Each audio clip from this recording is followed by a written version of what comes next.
पूज्य बाबा साहब डॉक्टर भीमराव अम्बेडकर के कड़े संघर्ष एवं अथक प्रयासों से भारतीय संविधान में मिले कानूनी अधिकारों में से विशेषकर सरकारी नौकरियों में जो इन्हें आरक्षण की सुविधा मिली है, तो उसे यहाँ पहले कांग्रेस की और अब बीजेपी की तथा अन्य पार्टियों की भी रही सरकारों की जातिवादी सोच व मानसिकता के चलते इन्हें ये आरक्षण का पूरा लाभ नहीं मिल पा रहा है। ये पार्टियां इन्हें ये आरक्षण का पूरा लाभ नहीं दे पा रही हैं और अब तो इनके इस आरक्षण को ये पार्टियां मान्य कोर्ट की आड़ में इसे प्रभावहीन बनाने में व खत्म करने की भी पूरी कोशिश में लगी हुई है। और इसका खास उदाहरण दिनांक 1 अगस्त 2024 को माननीय सुप्रीम कोर्ट का दिया गया निर्णय फैसला है, जिसमें माननीय सुप्रीम कोर्ट ने SC व ST के आरक्षण में वर्गीकरण व क्रीमी लेयर आदि को लागू करने की बात कही है। और यदि इन वर्गों के आरक्षण के मामले में केंद्र की वर्तमान भाजपा सरकार की भी नीति में नियत साफ होती, तो फिर ये सरकार जो वर्तमान केंद्र की भाजपा सरकार है, तो फिर ये सरकार माननीय सुप्रीम कोर्ट के आरक्षण को लेकर आए इस निर्णय को बिना कोई देरी किए हुए उसे निष्प्रभावी बनाने व पूर्व की स्थिति में लाने के लिए संसद का विशेष सत्र बुलाकर फिर संवैधानिक संशोधन विधेयक जरूर लाती है। यदि वर्तमान केंद्र की भाजपा की सरकार की नियत साफ होती आरक्षण के मामले में, माननीय सुप्रीम कोर्ट ने जो निर्णय दिया है, तो वो उस निर्णय से आपका जो आरक्षण है आगे चलकर अब ये ना के बराबर रह जाएगा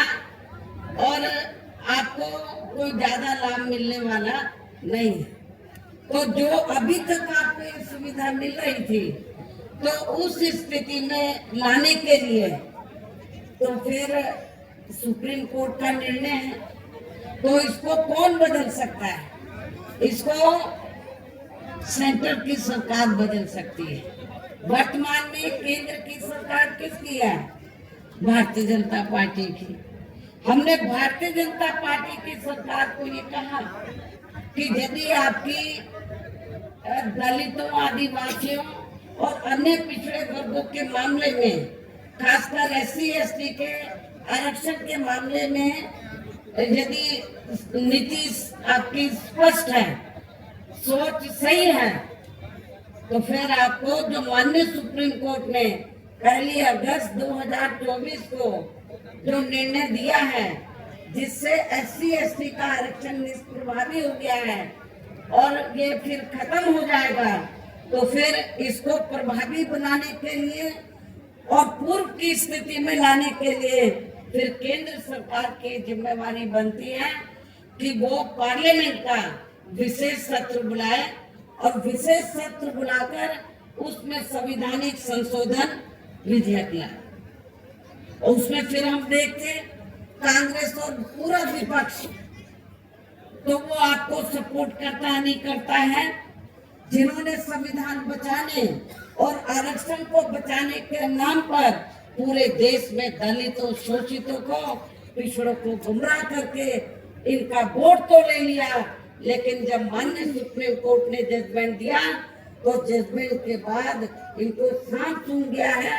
ये सारी विपक्ष की पार्टियां, कांग्रेस और इनका इंडिया गठबंधन सब चुप है, कुछ बोलने के लिए तैयार नहीं। हमारे लोगों ने भी बहुत बड़ी गलती की, उनके बहकावे में आ गए। संविधान बचाने के नाम पर, आरक्षण बचाने के नाम पर उनके बहकावे में आकर अपनी पार्टी बीएसपी को भी किनारे कर दिया और इंडिया गठबंधन को वोट दे दिया लोकसभा चुनाव में। लेकिन अब क्या हो रहा है, चुनाव खत्म होने के बाद इंडिया गठबंधन को फायदा तो हो गया गुमराह करके आप लोगों को, लेकिन जब 1 अगस्त को निर्णय आया आरक्षण को लेकर कि जो शेड्यूल कास्ट के लोग हैं, ट्राइब कम्युनिटीज के लोग हैं, दलित जो लोग हैं, आदिवासी लोग हैं, तो अब इनको जो पहले से आरक्षण मिल रहा था, जो इनका कोटा मुकर्रर था, जो पहले से आरक्षण मिल रहा था, वो ना मिलके अब इनका वर्गीकरण किया जाएगा।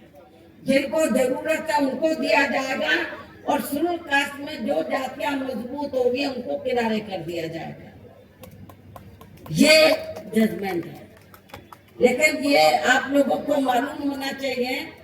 कि जिन शेड्यूल कास्ट में जो जातियां कुछ आगे भी बढ़ी हैं, मुश्किल से 5-6% लोग बढ़े हैं, बाकी लोगों की सामाजिक, आर्थिक और शैक्षणिक स्थिति में अभी कोई ज्यादा बदलाव नहीं आया है। इसलिए इनके वर्गीकरण की अभी जरूरत नहीं है, बल्कि जो पूर्व में जैसी स्थिति बनी थी इनको सबको अभी पूरा आरक्षण देने की जरूरत है। लेकिन जब हमने इसके खिलाफ आवाज उठाई तो फिर सारी पार्टियां चुप हो गई। हमने बीजेपी को भी कहा कि सुप्रीम कोर्ट का जजमेंट है, आप संवैधानिक संशोधन विधेयक लाइए और आप उसे पार्लियामेंट में लाकर पास कराएं। हम अपोजिशन को भी देखेंगे, इंडिया गठबंधन को भी देखेंगे कि वो आपको सपोर्ट करता है नहीं करता है। तो जो बीजेपी की सरकार है सेंटर की, वो संवैधानिक संशोधन विधेयक अभी तक नहीं लाई है, अपोजिशन चुप है। तो ऐसी स्थिति में आप लोग एक बार तो धोखा खा गए, इनके बहकावे में आ गए इंडिया गठबंधन के, कांग्रेस के, और आप लोगों ने वोट दे दिया कि हम संविधान बचाएंगे, आरक्षण बचाएंगे। जब माननीय सुप्रीम कोर्ट ने आपके आरक्षण पर चोट मारी तो ये सारी पार्टियां चुप हो गई। ये कहती तो है कि हम आरक्षण के पक्ष में हैं, लेकिन माननीय सुप्रीम कोर्ट ने जो जजमेंट दिया उसको लेकर ये कुछ भी बोलने के लिए तैयार नहीं है। इतना ही नहीं, बल्कि इसके लिए कांग्रेस व इनके इंडी गठबंधन ने अभी तक भी केंद्र सरकार पर कोई दबाव नहीं बनाया है, और ऐसा करना तो बहुत दूर की बात रही, बल्कि इन्होंने माननीय सुप्रीम कोर्ट के इस निर्णय पर अभी तक कुछ भी खुलकर नहीं बोला है। और इस मामले में केंद्र की भाजपा सरकार व अधिकांश सभी विरोधी पार्टियां अभी तक भी चुप्पी साधे हुए हैं। यहाँ मैं ये भी बता देना चाहती हूँ कि माननीय सुप्रीम कोर्ट ने SC/ST आरक्षण में वर्गीकरण करने और क्रीमी लेयर को भी लागू करने का ये कार्य अब राज्य सरकारों के ऊपर ही छोड़ दिया है। अब ये राज्य सरकारों के ऊपर ही छोड़ दिया है, जो अब अपने हिसाब से इसका पूरा राजनीतिक फायदा भी उठाएंगे। साथ ही इसकी आड़ में इन वर्गों को बांटकर इन्हें आपस में ही लड़ाएंगे। अर्थात अब ये पार्टियां फूट डालो व राज करो की नीति का भरपूर फायदा उठाएंगी इस जजमेंट की आड़ में। जबकि संविधान के मुताबिक अभी तक क्या था ये जजमेंट आने से पहले, जबकि संविधान के मुताबिक किस जाति को SC/ST की सूची में शामिल करना है या नहीं करना है, तो इसका ये अधिकार अभी तक केवल संसद, किसको था, पार्लियामेंट को था, संसद में माननीय राष्ट्रपति जी को ही दिया हुआ था संविधान के मुताबिक, जिसे 1 अगस्त 2024 को माननीय सुप्रीम कोर्ट के आए निर्णय के जरिए इसे अब वापिस लेकर सीधे ही राज्य सरकारों को दे दिया, जिससे अब इन वर्गों के साथ काफी ज्यादती होगी। अर्थात इनका अब ये आरक्षण ना के बराबर ही रह जाएगा। दलितों का, आदिवासियों का जो आरक्षण है वो ना के बराबर ही रह जाएगा। और अब तो कांग्रेस के श्री राहुल गांधी ने भी विदेश में जाकर इनके सभी आरक्षण को आगे वक्त आने पर खत्म करने का भी ऐलान कर दिया।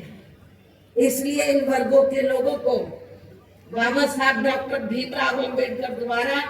जो इन्हें आरक्षण का ये संवैधानिक अधिकार मिला है, तो इसे बचाने के लिए अब यहाँ हरियाणा प्रदेश में हो रहे विधानसभा चुनाव में इन वर्गों को, ऐसी सभी आरक्षण विरोधी पार्टियों को अपना कतई भी वोट नहीं देना।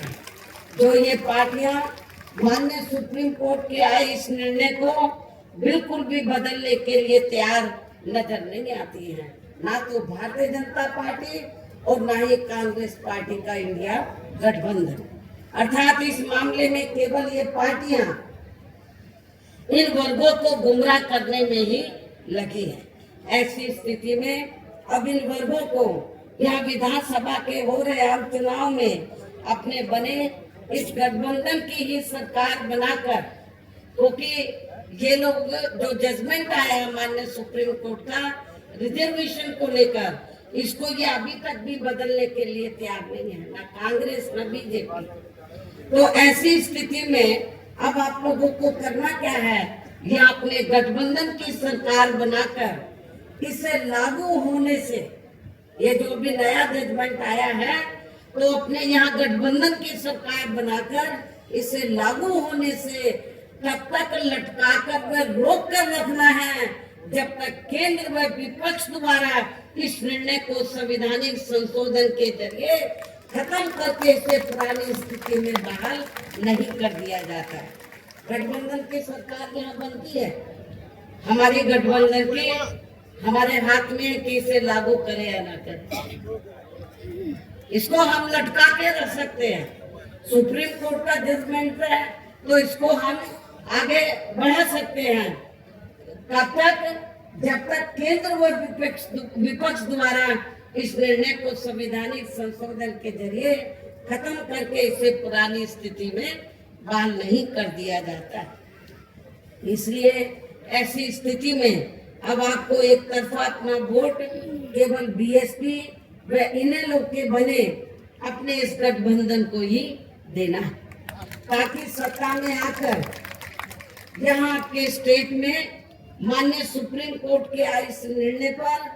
कुछ हद तक अंकुश लगाया जा सके। इतना ही नहीं बल्कि केंद्र व राज्यों में कांग्रेस, बीजेपी व अन्य जातिवादी पार्टियों की रही सरकारों ने इनका आरक्षण का कोटा अभी तक भी पूरा नहीं भरा है, जिससे फिर अंत में किसी न किसी रूप में सामान्य वर्गों को ही दे दिया जाता है। जबकि उत्तर प्रदेश में जब हमारी पार्टी की सरकार बनी, हमने विशेष अभियान चलाकर इस आरक्षण के कोटे को हमने पूरा कराया था। पदोन्नति में आरक्षण को तो इन्होंने मान्य कोर्ट की आड़ में काफी हद तक खत्म ही कर दिया। इसके साथ ही केंद्र व राज्यों की भी सरकारों द्वारा इन वर्गों के लोगों को प्राइवेट सेक्टर में आरक्षण दिए जाने की व्यवस्था किए बिना ही इनके ज्यादातर सरकारी कार्य अब यहाँ प्राइवेट सेक्टर के जरिए ही देश के अधिकांश बड़े बड़े पूंजीपतियों व धन्ना सेठों को ही दिए जा रहे हैं, जिसके कारण आपके यहाँ हरियाणा प्रदेश सहित पूरे देश में अब इन वर्गों के लोगों को आरक्षण का बहुत कम ही लाभ मिल पा रहा है, क्योंकि प्राइवेट सेक्टर में आरक्षण की व्यवस्था नहीं है। और इससे अब पूरे देश में दलितों व आदिवासियों के साथ साथ अन्य पिछड़े वर्गों को भी काफी ज्यादा नुकसान हो रहा है। जबकि अन्य पिछड़े वर्गों के लोगों को ये भी मालूम होना चाहिए, इन्हें मंडल कमीशन की रिपोर्ट के तहत आरक्षण की ये सुविधा केंद्र में कांग्रेस पार्टी की रही सरकार में नहीं मिली है, बल्कि बीएसपी के कड़े संघर्ष एवं अथक प्रयासों से केंद्र में रही श्री बीपी सिंह की सरकार में ही मिली है। हमें काफी स्ट्रगल करना पड़ा, जिसका भी अब यहाँ जातिवादी विरोधी पार्टियों की चल रही सरकारें इन्हें पूरा लाभ नहीं दे पा रही हैं। इसके साथ ही श्री बीपी सिंह की सरकार में ही इन वर्गों के मसीहा परम पूज्य बाबा साहब डॉक्टर भीमराव अम्बेडकर को भी यहाँ भारत रत्न की उपाधि से सम्मानित किया गया है। जब बीपी सिंह की सरकार थी तो तभी बाबा साहब को भारत रत्न की उपाधि से सम्मानित किया गया था, जिसके लिए वो हर प्रकार से पात्र भी थे। जबकि इन्हें ये सम्मान इनके जीते जी केंद्र में रही कांग्रेस पार्टी की सरकार में बहुत पहले ही मिल जाना चाहिए था, लेकिन इस पार्टी की सरकार ने इनके देहांत के बाद भी इन्हें ये सम्मान नहीं दिया। कांग्रेस पार्टी की सरकार ने इनके देहांत के बाद भी इन्हें ये सम्मान नहीं दिया। इससे इन वर्गों के प्रति इस पार्टी की हीन व जातिवादी मानसिकता साफ झलकती है। इतना ही नहीं बल्कि इनके कार्यों को आगे बढ़ाने वाले व हर मामले में समर्पित व्यक्तित्व माननीय श्री कांशीराम जी के देहांत होने पर केंद्र में रही इसी कांग्रेस पार्टी की सरकार ने इनके सम्मान में एक दिन का भी राष्ट्रीय शोक घोषित नहीं किया था। इसके साथ ही इन वर्गों के लोगों को जुल्म जाति से निजात दिलाने के लिए जो भी यहाँ नियम व कानून आदि बने हैं तो उन पर भी केंद्र व राज्यों की सरकारें सही से अमल नहीं कर पा रही है, जिससे अब यहाँ खासकर दलितों, आदिवासियों व अन्य पिछड़े वर्गों के ऊपर शोषण करने वालों का मनोबल और भी ज्यादा बढ़ रहा है। और ये सब हमें जहाँ आपके हरियाणा प्रदेश में भी काफी कुछ देखने के लिए मिल रहा है। इसी प्रकार हमें पूरे देश में मुस्लिम व अन्य अकलियत समाज के लोगों की भी अधिकांश मामलों में हालत कोई खास अच्छी नजर नहीं आती है। इनके साथ साथ अपर कास्ट समाज व जाट समाज में भी खासकर गरीब लोगों की भी आर्थिक स्थिति अभी भी यहाँ आपके हरियाणा प्रदेश सहित पूरे देश में काफी ज्यादा खराब व दयनीय बनी हुई है। इनके अलावा आपके हरियाणा प्रदेश सहित पूरे देश में सब समाज में से विशेषकर या गरीब, मजदूर, किसान,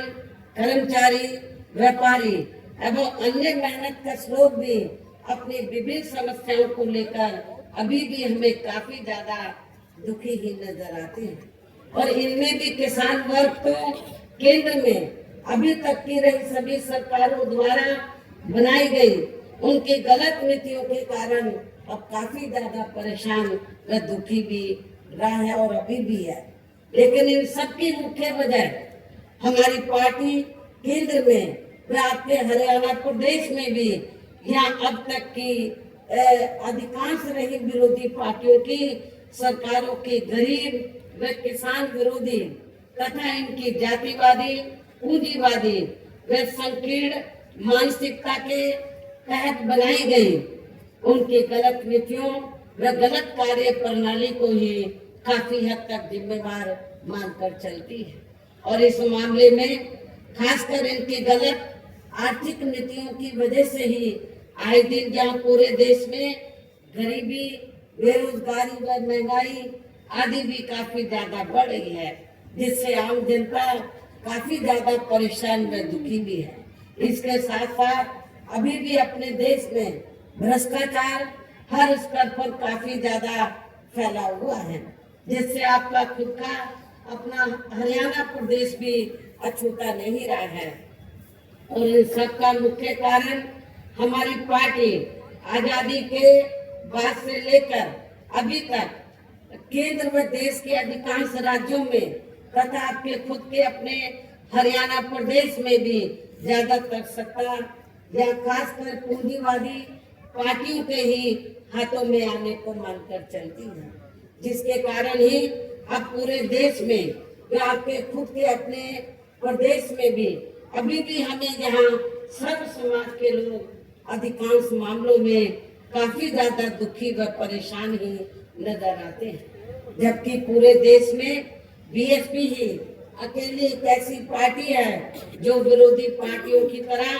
देश के बड़े बड़े पूंजीपतियों व धन्ना सेठों की आर्थिक मदद से नहीं, बल्कि अपनी पार्टी के ही आम कार्यकर्ताओं की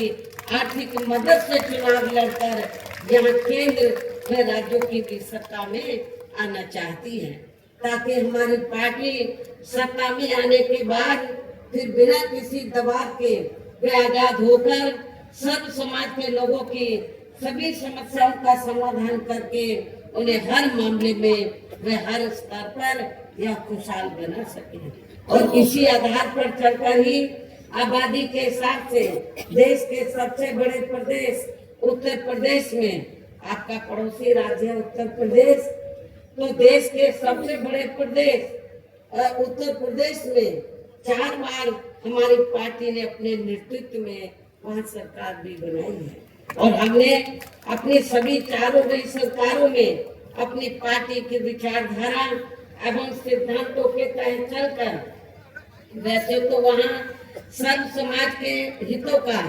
पूरा ध्यान रखा है, लेकिन सभी मामलों में प्राथमिकता पहले हमने वहाँ सर्व समाज में से विशेषकर उन दलितों, आदिवासियों, पिछड़े वर्गों व अकलियत समाज को दिया है तथा अन्य समाज में से गरीब एवं असहाय लोगों को ही दिया है, जिनकी यहाँ हर मामले में व हर स्तर पर सभी विरोधी पार्टियों की रही सरकारों में उनकी हीन, जातिवादी, संकीर्ण व पूंजीवादी सोच होने के कारण काफी ज्यादा उपेक्षा की गई है। इसके साथ साथ हमने उत्तर प्रदेश में, आपको मैं ये बताना चाहती हूँ कि हमने उत्तर प्रदेश में गरीब एवं बेरोजगार लोगों को दूसरी पार्टियों की रही सरकारों की तरह मामूली सा बेरोजगारी भत्ता न देकर उन्हें बड़ी तादाद में सरकारी एवं गैर सरकारी क्षेत्रों में स्थायी रोजगार भी उपलब्ध कराए। इसके साथ ही गरीब भूमिहीन लोगों को खेती करने के लिए उन्हें फ्री सरकारी जमीन भी दी है। और जो गरीब आवासहीन लोग थे तो सरकारी खर्चे से उनके हमने 2-2 कमरों के पक्के मकान भी बनाकर दिए हैं और वहाँ पर सभी सुविधाओं का प्रबंध भी किया, हॉस्पिटल का, स्कूल्स का और भी जो जरूरी आपकी जरूरतें हैं तो उनका हमने वहाँ पर प्रबंध भी किया है, जिससे लाखों गरीब लोगों को काफी ज्यादा फायदा पहुंचा। शहरों में देहातों को भी विकसित किया गया है। आप लोगों को ये मालूम है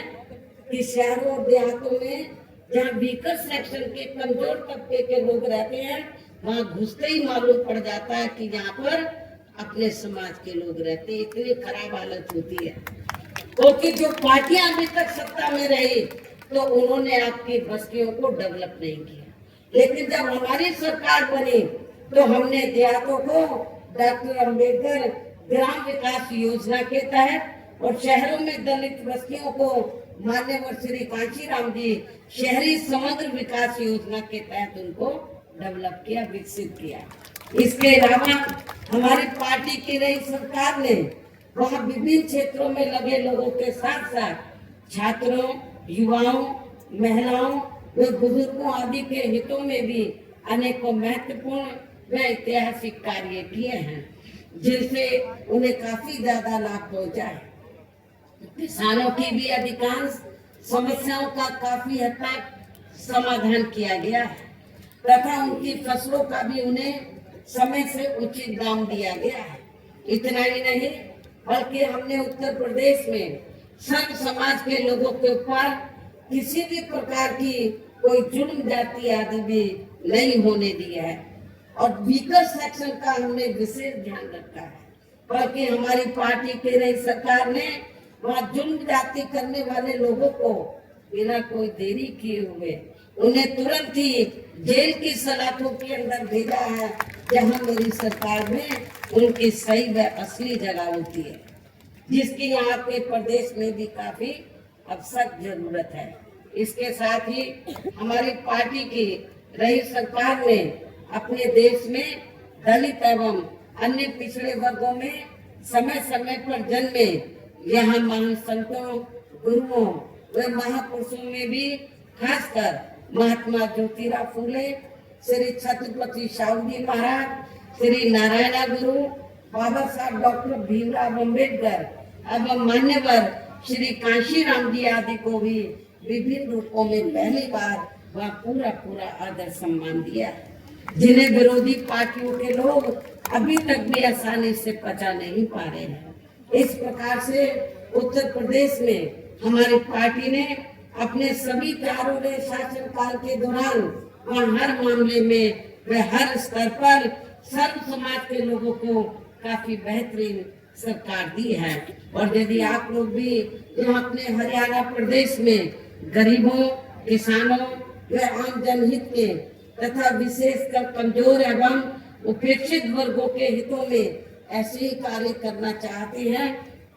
इसके साथ ही आपके प्रदेश की जनहित से जुड़ी जो भी यहाँ स्थानीय समस्याएं हैं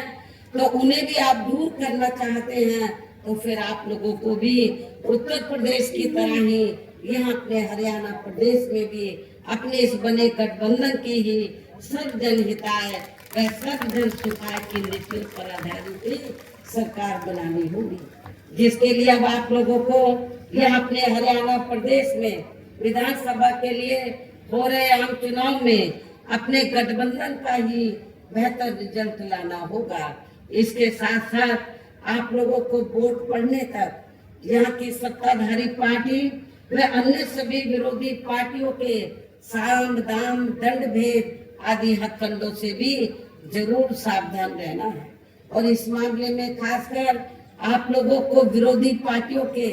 जारी किए गए उनके हवाई व प्रलोभन भरे चुनावी घोषणा पत्रों आदि के बहकावे में भी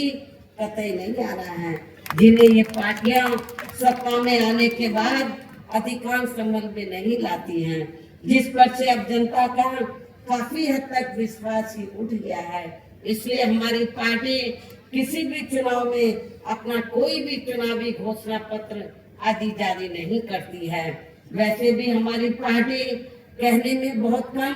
बल्कि कार्य करके दिखाने में ही ज्यादा विश्वास रखती है, अर्थात जो कहती है तो उसे करके भी दिखाती है, और ये सब हमने उत्तर प्रदेश में करके भी दिखाया है। और अब संक्षेप में मेरा यही कहना है कि आप लोगों को अपने खुद के व अपने हरियाणा प्रदेश के भी हित में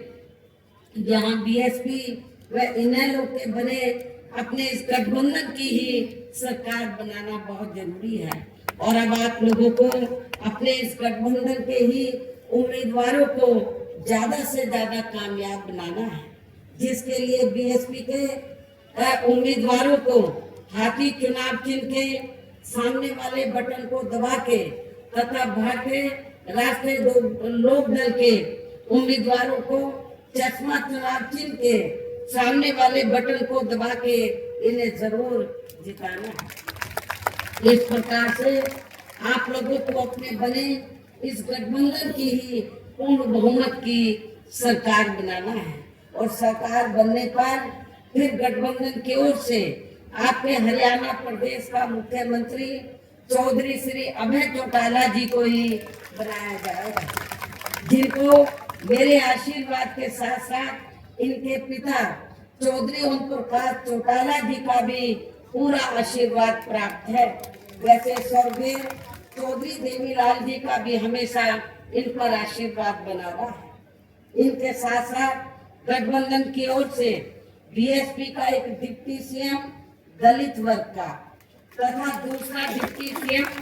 अन्य पिछड़ा वर्ग या अपर कास्ट समाज में से ही बनाया जाएगा। और ये दोनों डिप्टी सीएम कौन होंगे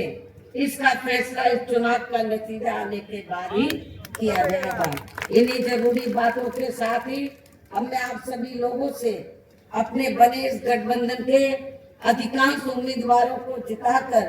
अपनी यह गठबंधन की ही सरकार जरूर बनाना है। इस उम्मीद के साथ ही अब मैं केंद्र सरकार से देश में जातीय जनगणना कराने के लिए भी विशेष अनुरोध करती हूँ,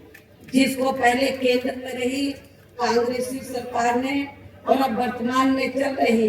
बीजेपी की सरकार ने भी इसे अभी तक भी लटका के रखा हुआ है,